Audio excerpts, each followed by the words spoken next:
Alright, just wanted to do a fast video outside. It is the 31st of 2018 at the time of the recording. Doesn't really matter. It's a moment in eternity, I suppose, ultimately. From one little flux passing moment to the next, as it often is. So just outside here near Lac Lamy, just taking a little grand trip. It's a little bit slippery out, but that's alright. We enjoy the pathway. Want to be with nature, and it's not overly cold today, so that's good. Yes, I'm in Canada, so it is what it is.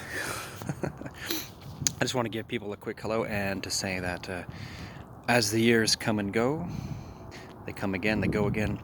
As long as we are feeling that we have improved, we have gone somewhere, we have traveled, despite whether we're doing it as a focal point or focus, and deliberately taking steps for our personal growth, inner growth, social growth, mind, body, soul growth.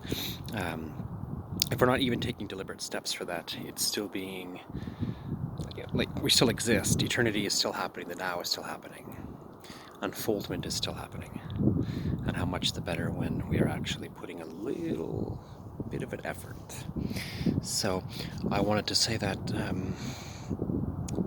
I gotta repeat a cliche saying that it is entirely true that the biggest journeys or the biggest changes often stop with the teeniest, tiniest little step. And to take the time to dedicate to yourself, your self-worth and your importance, so that you can actually succeed and become the person that you really want to, and we're in coercion, in cahoots, as it were, cooperatively with your higher self and to the divine, the person you were destined to be and want and need. That's what I'm trying to say. The person that you want and need to become. And I'll keep doing the same thing to work on myself for that. All we can do is have complete honesty with ourselves and others, and a lot of the times we need dark mirrors or harsh trials and situations to temper us, as most of us do sincerely and surely know.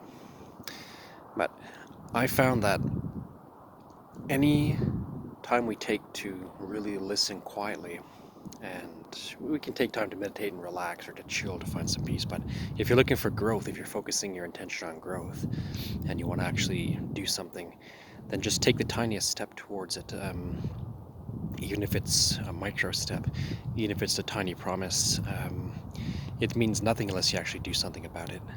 So the grand importance of just taking the time to tell yourself you are a wonderful person deep down, a child of God, child of the universe, and ultimately you become what you want.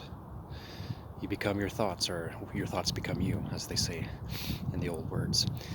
But ultimately, yeah, I found that even the most little effort can open pathways of momentum and motivation for a lot of other things to occur. And that is the hugest, most important thing. So try and do that for yourself, with yourself. And it also helps, of course, to motivate others, because it really is just about building that little bit of momentum.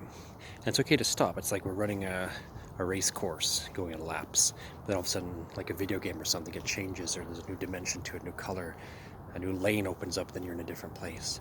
And to keep actually doing this, to keep actually looking forward and using concise thought and willpower to do the teeniest change, the change you need, the change that's haunting you, that's bothering you so much.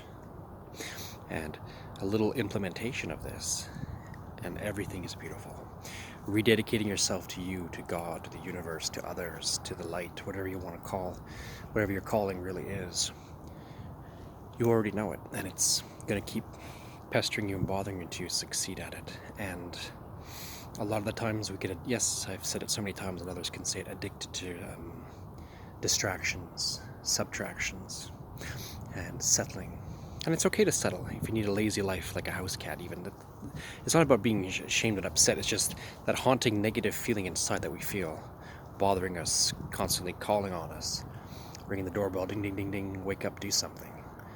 So this persists and remains until we actually do something about it. So it's our own default mechanism, soul alchemical mechanism, call it what you will, that is prompting and promoting us to be the person we want.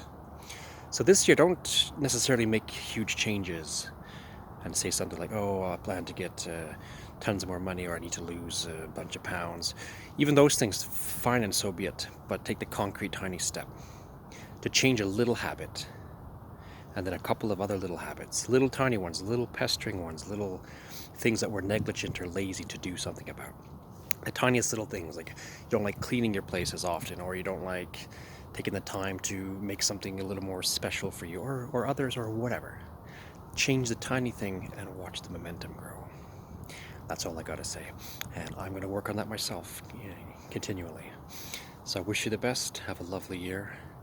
Be deep in the spirit. Trust that the world is unfolding somehow, ultimately as it must, because it is. I guess so. Seems to be.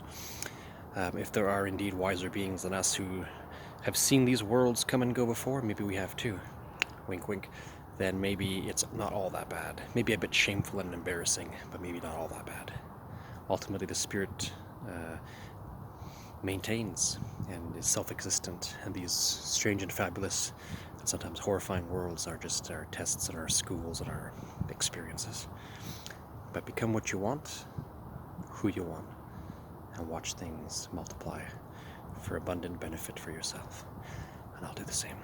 All right, peace out, much love, and I wish you all the best. Catch you on the flip side. Cheerio.